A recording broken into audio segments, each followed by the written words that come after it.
और प्रदेश में कोरोना की दूसरी लहर क्या कहर बनकर आई है।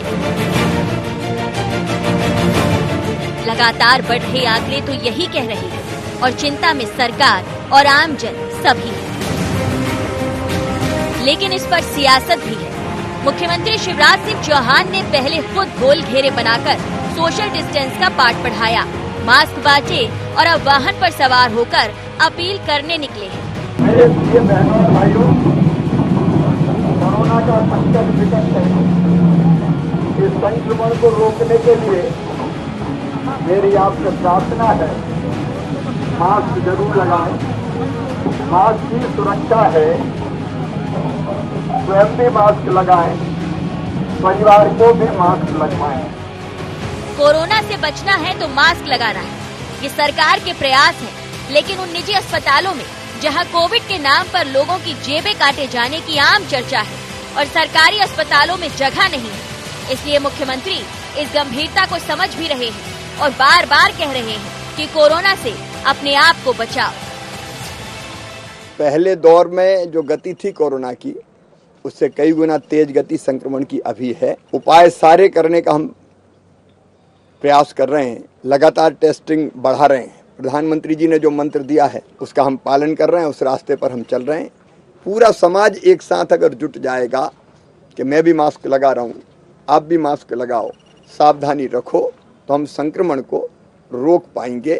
ये उपाय है जो बिना लॉकडाउन के संक्रमण को रोक सकते हैं। सरकार की अपील पर विपक्ष को ऐतराज है और जो व्यवस्थाएं बिगड़ी उन पर सवाल है। बल्कि सीधे तौर पर आरोप है कि दिखावे की जगह सरकार जनता की परेशानी को समझे।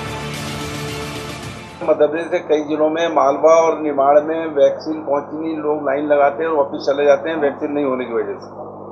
टेस्टिंग किट अस्पतालों में नहीं है, बेड नहीं है और ये लूटमार हो रही है, मैं आपको बता चुका हूँ। हमारा ये कहना है कि जब मुख्यमंत्री खुद एडमिट थे, अगस्त जुलाई में भी एडमिट था, चाहे चिरायु हो चाहे जेके, जितने प्राइवेट हॉस्पिटल हैं, इसमें इलाज फ्री होता था, निःशुल्क। वो जो व्यवस्था थी 2020 की निःशुल्क, वो सरकार को करना चाहिए। कोरोना से बचना है तो मास्क एक साधन है, लेकिन जो भयावह स्थिति दिखाई दे रही है, आखिर उसका सामना जनता कैसे कर पाएगी? और बड़ा सवाल यही, क्या 2020 की तरह केंद्र और राज्य सरकार आम जन के इस दर्द को समझ पाएगी? क्योंकि इस बार कोरोना की लहर का कहर है। Bureau report, IND 24।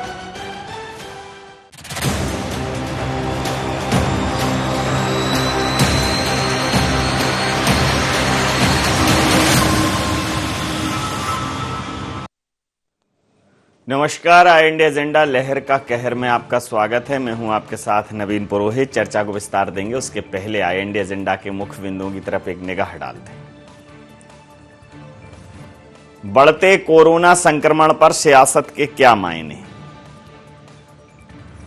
क्या लोगों की लापरवाही की वजह से बढ़ रहा है कोरोना संक्रमण? क्या जन जागरूकता अभियान से रुकेगी कोरोना की रफ्तार? सरकार की कवायद पर विपक्ष को क्यों है ऐतराज? नमस्कार, इन्हीं सवालों के साथ चर्चा में पुनः आपका स्वागत है। मध्य प्रदेश ही नहीं, पूरे देश में कोरोना का एक कहना चाहिए कमबैक हुआ है। कोरोना दोबारा वापसी की है कोरोना ने, और इस वापसी में जो संक्रमण की दर है वो बहुत ज्यादा है।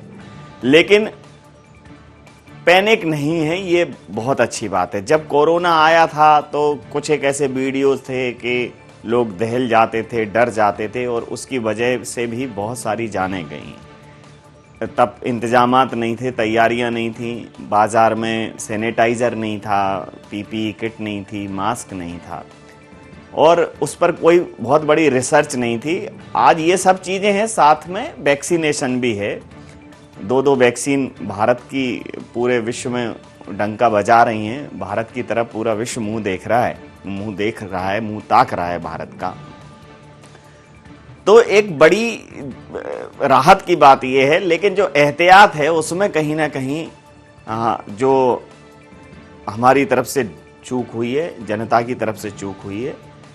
मास्क और सैनिटाइजर और जो एक फिजिकल डिस्टेंस है उसको मेंटेन करने की ज़रूरत है, क्योंकि वैक्सीनेशन के बाद भी करीब 60 दिन तक जब तक कि एंटीबॉडीज़ नहीं बन जाती हैं तब तक और एहतियात रखने की ज़रूरत है। तो वैक्सीनेशन का काम चल रहा है, जो इलाज जिनके चल रहे हैं वो ठीक हो रहे हैं, तो बहुत जल्दी ये रिकवरी हो जाएगी। लेकिन जब तक ये बेतहाशा ना बढ़े, आउट ऑफ कंट्रोल ना हो, ऐसी स्थिति ना बन जाए कि सिस्टम कोलैप्स हो जाए, तो इसके लिए बहुत ज़रूरी है कि चीज़ें जो सरकार ने एहतियात जारी किए हैं, जो गाइडलाइंस दी हैं, उनका पालन किया जाए। अब सीएम खुद कार में लोगों से अनाउंसमेंट करते हुए दिख रहे हैं। वो भले ही प्रतीकात्मक हो, लेकिन वो ये कह रहे हैं कि भाई जान भी बचाना है, जहान भी बचाना है। लॉकडाउन लगाते हैं तब भी बहुत भयावह स्थितियां होती हैं। अर्थव्यवस्था एक बार का तो लॉकडाउन झेल गई, दूसरे लॉकडाउन झेलने की स्थिति में नहीं है अर्थव्यवस्था। तो वो अनाउंसमेंट कर रहे हैं कि आप जो सिस्टम चला रहे हैं उस सिस्टम में फिजिकल डिस्टेंस, मास्क, सैनिटाइजर, इन चीज़ों का ख्याल रख लीजिए, और फिर जो जैसे जैसे वैक्सीनेशन हो रहा है वो वैक्सीनेशन करवाते जाइए, तो चीज़ें ठीक हो जाएंगी। लेकिन ये जो लहर है इसका कहर जारी है, और निश्चित रूप से मध्य प्रदेश सहित अन्य राज्यों में भी बहुत स्थिति गंभीर है। तो इसी मुद्दे पर करेंगे चर्चा। हमारे साथ चर्चा में शामिल हैं दुर्गेश शर्मा जी, प्रवक्ता है मध्य प्रदेश कांग्रेस के, ब्रज गोपाल लोया मीडिया वार्ताकार है मध्य प्रदेश भारतीय जनता पार्टी के, सुरेश शर्मा जी वरिष्ठ पत्रकार हमारे साथ हैं। आप समस्त महानुभावों का बहुत बहुत स्वागत है। सीधा सवाल, दुर्गेश जी, दवाई भी और कड़ाई भी अच्छा संदेश है सरकार का, लेकिन ढिलाई जो है वो जनता की तरफ से भी हो रही है, और कहीं ना कहीं प्रशासन जब सख्त होता है तो बहुत चीज़ें एक प्रतिरोध का सामना करना पड़ता है। बस ये जरूरी है कि इस समय जो चुनाव और रैलियां जो हुई हैं, इसके पहले 28 विधानसभा सीटों के उपचुनाव हुए, उसमें बेतहाशा जो रैलियां हुई, लोग एक दूसरे से मिले, भाई उनके भी परिणाम निकल के सामने आ रहे हैं। तो सोशल डिस्टेंसिंग मेंटेन करना है, ये आम जनता को समझना है। प्रशासन एहतियात के तौर पर गाइडलाइन जारी कर सकता है, व्यवस्थाएं बना सकता है। चूंकि आप भी एक बड़े विपक्ष की भूमिका में हैं, पहले तो आपकी प्रतिक्रिया ले लूं इस पूरे मसले पर। नवीन जी, ये बात सही है कि अभी कहीं न कहीं कुछ ढील हुई है। एक जनमानस के मन में जो कोरोना का खौफ था वो कुछ समय के लिए कम हो गया, क्योंकि पेशेंट कम निकल रहे थे, या हम यूं कहें कि जांच की जो संख्या थी शायद कम हो गई थी। जो भी है, पेशेंट की संख्या कम होना निश्चित लोगों के मन से कोरोना का जो भय था उसको कम कर दिया। उसके कारण जो सबसे ज्यादा नियम टूटा है वो आज भी टूट रहा है और पहले भी टूटा था, शारीरिक दूरी का।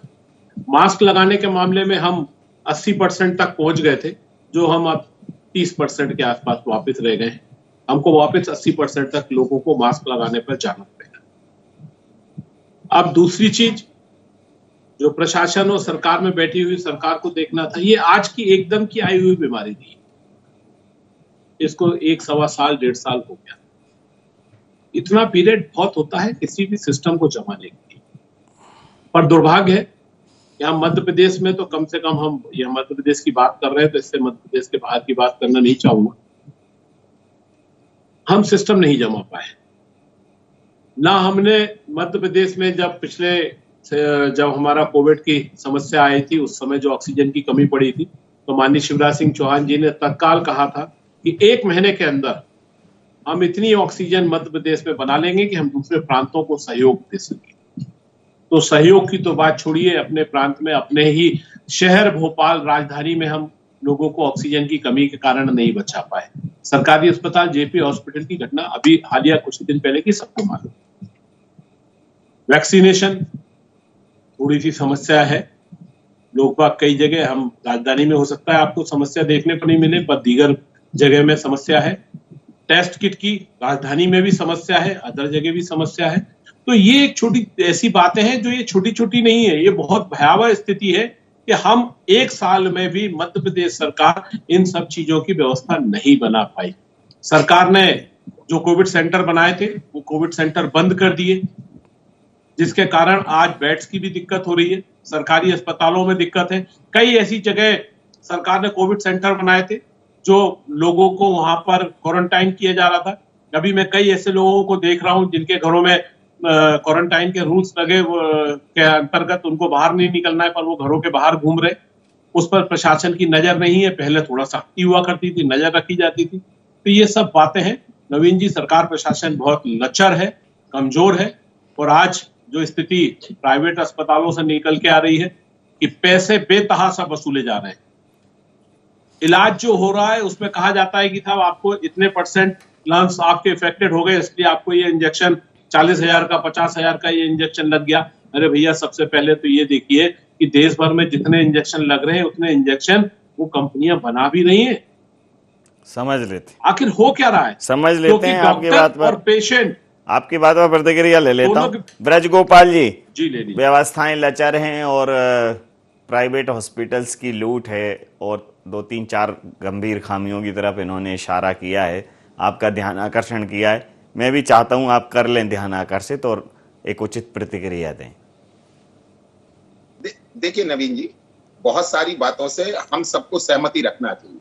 महत्वपूर्ण यह है कि निश्चित दिसंबर से लेकर फरवरी तक लोगों के मन में जो कोरोना से डर घटा और एक हमने ये सब मान लिया कि अब ये बीमारी जा चुकी है और अब हम उस बीमारी से जंग जीत चुके हैं, और उसका दुष्परिणाम आज उसकी तीसरी लहर के रूप में हमारे सामने है।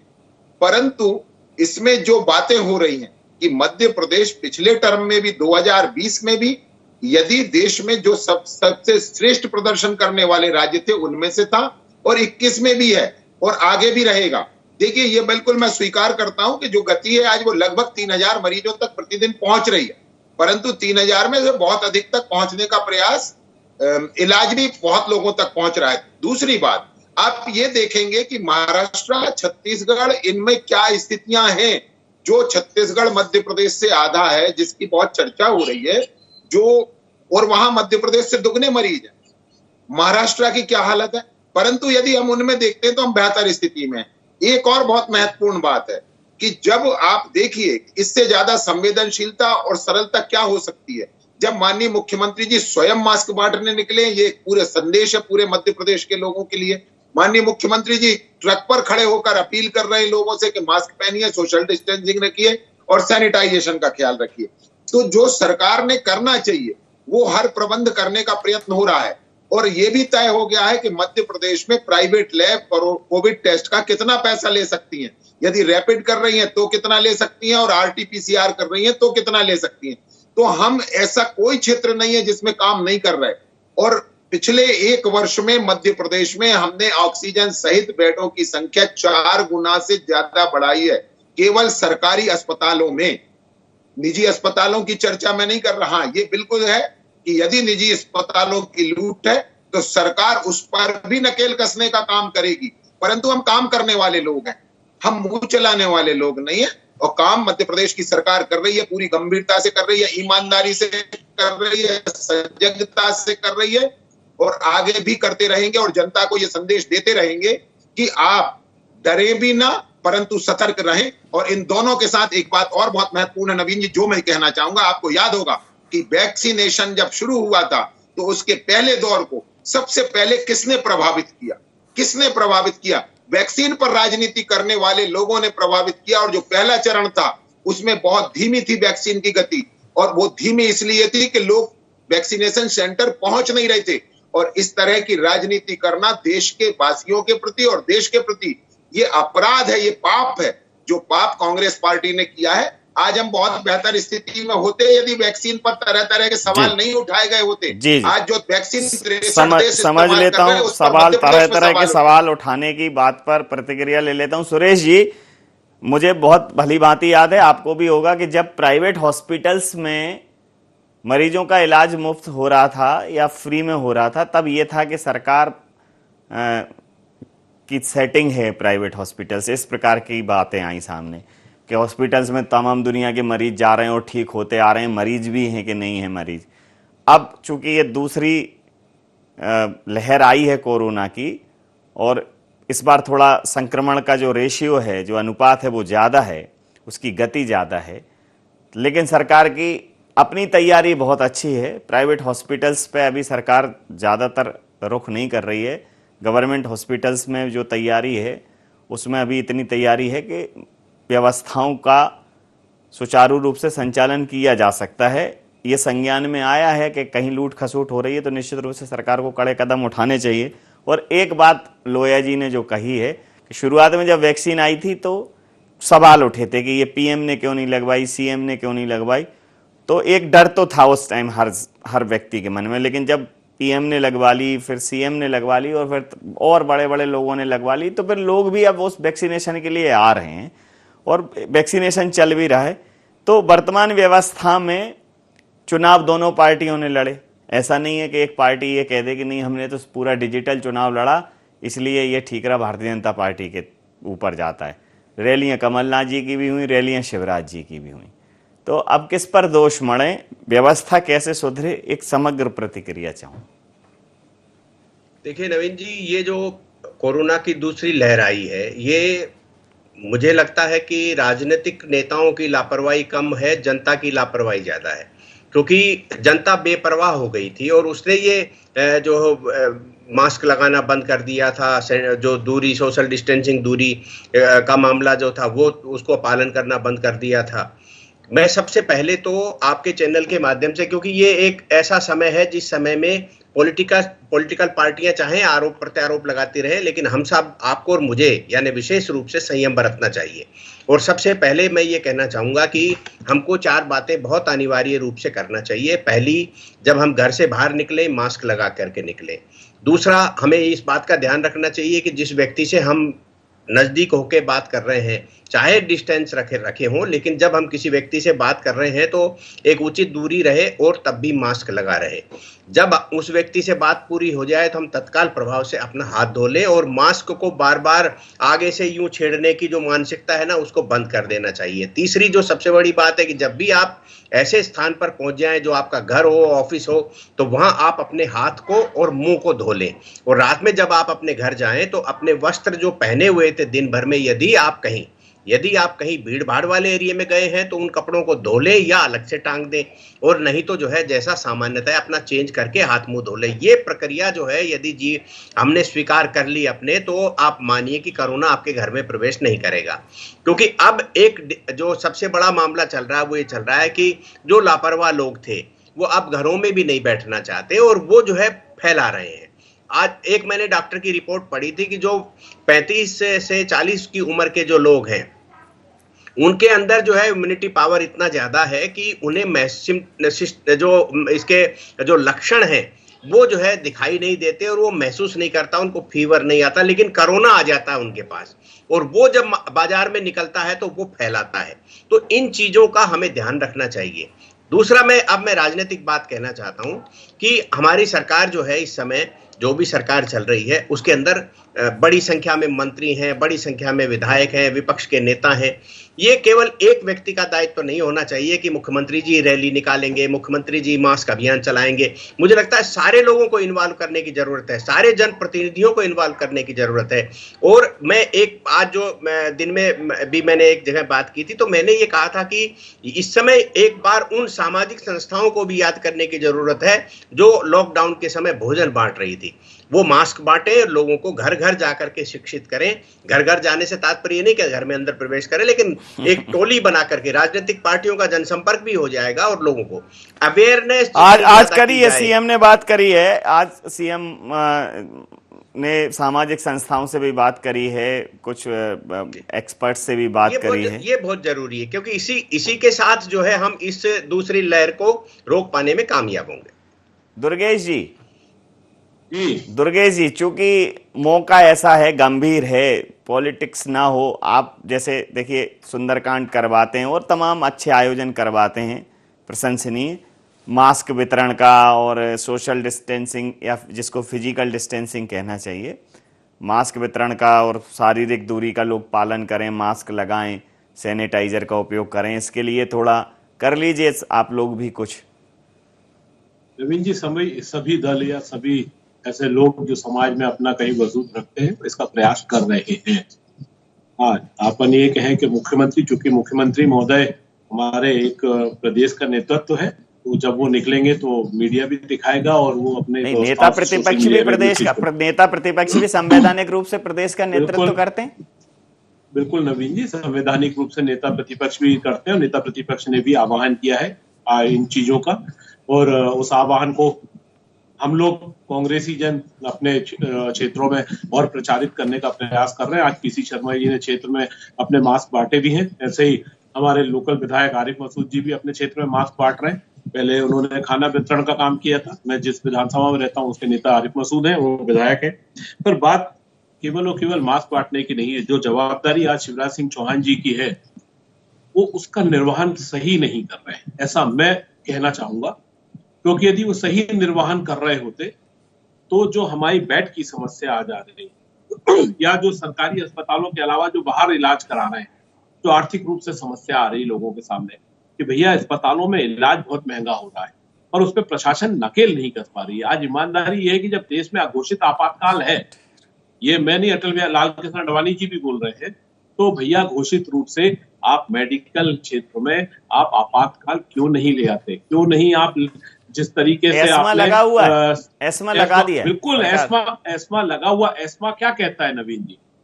एस्मा ये सेवा देनी है, आप उसमें मना नहीं करेंगे। नहीं, सुन लीजिए, मुझे भी थोड़ा बहुत जानकारी हो सकती है। नहीं, आपको एस्मा में कहीं पे एस्मा में कहीं भी सरकारी प्राइवेट अस्पतालों में पैसे की पाबंदी नहीं है कि कितना क्या कौन पैसा लेगा या इस इलाज का क्या रेट होगा। तो इस चीज पर भी एक साल में यदि सरकार नहीं सोच पाई, मुख्यमंत्री महोदय संवेदनशील हो सकते हैं, पर संवेदनशीलता उनकी कहां गई जब वो एक वर्ष में ये नहीं कर पाए? मुख्यमंत्री महोदय संवेदनशील हो सकते हैं, लेकिन ब्रजगोपाल जी वो कह रहे हैं कि वो बहुत जिम्मेदार नहीं है। ये एक अजीब, मतलब एक बड़ा अजीब सा संयोग बना। होती तो ऑक्सीजन की जो समस्या मेरे यहाँ पर आई है, आपके सामने आपकी बात ही पूछ लिए दुर्गेश जी, मृत्यु हुआ, आपकी बात ही पूछ लिए दुर्गेश जी, आपकी बात ही पूछ ली। आपने कहा संवेदनशील है, जिम्मेदार नहीं, आपकी बात ही पूछिए जी। नवीन जी, दोनों बातें जी। जैसे ही ये इस तरह की खबरें आई कि वहां ऑक्सीजन की कमी से ये दुर्घटना हुई, तुरंत उसकी जांच हुई और अस्पताल प्रबंधन ने ये कहा कि ऑक्सीजन की कोई कमी नहीं थी। पहली बात तो ये है। दूसरी बात इसमें एक और महत्वपूर्ण है कि देखिए, वो मैंने आपसे कहा, यदि आप राजनीतिक टिप्पणी चाहते हैं तो आपको मालूम है कि आपके शासित राज्यों में अस्पताल में आग लग गई 6ठी मंजिल पे और आप शिफ्ट नहीं कर पाए पेशेंट। अपन वो नहीं चर्चा करना चाहते। गोपाल जी, गोपाल जी बिल्कुल सही है। अपने घर में आग लगी है पर पड़ोसी की ज्यादा जाना देखना है कि उसके क्या हो रहा है। सुन लीजिए दुर्गेश जी, घर में आग बुझाने का मैं कहना चाह रहा हूँ कि हम मध्य प्रदेश के संदर्भ में सोचें कि मध्य प्रदेश में आज भी स्वास्थ्य मंत्रालय ने आज भी भोपाल सहित पूरे मध्य प्रदेश के कितने हॉस्पिटलों में कितने बेड रिक्त हैं, जो सरकारी हैं उनकी आज भी सूची जारी करी है और आज भी बेड रिक्त हैं। आज भी सरकारी अस्पतालों में बेड खाली हैं। ये अलग बात है कि प्राइवेट अस्पतालों में जाने का मोह जनता के मन में होता है, एक तबका है ऐसा। दूसरी बात मैं आपसे कहूं कि सरकार ने सरकारी अस्पताल में आप ऑक्सीजन की कमी को नहीं छुपा पा रहे, नहीं बता पा रहे और नहीं पूरी कर पा रहे। सिर्फ दुर्गेश जी, यही मैं आपसे कहता हूं कि कांग्रेस पार्टी की जब जिम्मेवारी है कि वो जनता में विश्वास पैदा करे, आप जनता में भय पैदा करते हैं। सरकारी अस्पतालों के खिलाफ भय पैदा करेंगे और प्राइवेट अस्पताल की आलोचना करेंगे। आप देखिए, आप यदि दो तरफा बात मत करिए कि ऑक्सीजन की समस्या नहीं थी। आप सरकारी अस्पताल अंतिम प्रतिक्रिया के साथ चर्चा समाप्त करेंगे। आज सरकार कानूनी अंतिम प्रतिक्रिया के साथ चर्चा समाप्त करेंगे। अंतिम प्रतिक्रिया के साथ चर्चा समाप्त करेंगे। सुरेश जी, क्या होना चाहिए वर्तमान हालात पर? एक आपकी निष्पक्ष प्रतिक्रिया के साथ मैं चर्चा समाप्त करूं। देखिए, मेरा ये व्यक्तिगत मानना है कि ये महामारी है, ये कोई पॉलिटिकल गेम नहीं है कि आप एक पर लांछन लगाएं, दूसरा उसका जवाब दे, पहला फिर लांछन लगाए या दूसरा उस पे पहले वाले की कमियां निकाले। तो मुझे नहीं लगता कि कांग्रेस और भाजपा का राजनीतिक खेल का समय है ये एक महामारी का समय है। प्रदेश के प्रति दोनों राजनीतिक पार्टियों का दायित्व है और वो जनता को कैसे समझा करके इस महामारी से निकाल करके ले जाते हैं, इस पर ज्यादा ध्यान देना चाहिए। क्या कमी रह गई? क्योंकि आर्थिक व्यवस्थाएं सबकी खराब है, सरकार की खराब है, लेकिन मैंने जैसा बार बार मैं कह रहा हूं कि हम लोगों की भी खराब है, आम जनता की भी आर्थिक स्थिति खराब है, तो उसकी भी चिंता भैया मैं क्षमा चाहूंगा भैया, एक लाइन बोलना चाहूंगा। हमारी समस्या, हमारी आर्थिक स्थिति खराब नहीं है। यदि खराब होती तो सरकार 2 करोड़ रुपए हमसे नहीं वसूल लेती। सरकार के किस अधिकारी से, किस नेता से ये बिना मास्क लगाए सरकार ने जुर्माना वसूला, ये बता दे। 2 करोड़ मेरे और आपसे वसूले गए जी हम आम नागरिक से। परंतु प्रतिक्रिया के साथ चर्चा समाप्त देखिए नवीन जी मैं इस बात से सहमत हूं कि जनता से जो ये वसूली अभियान चल रहा है दबाव डालने का, ये बहुत आपत्तिजनक है।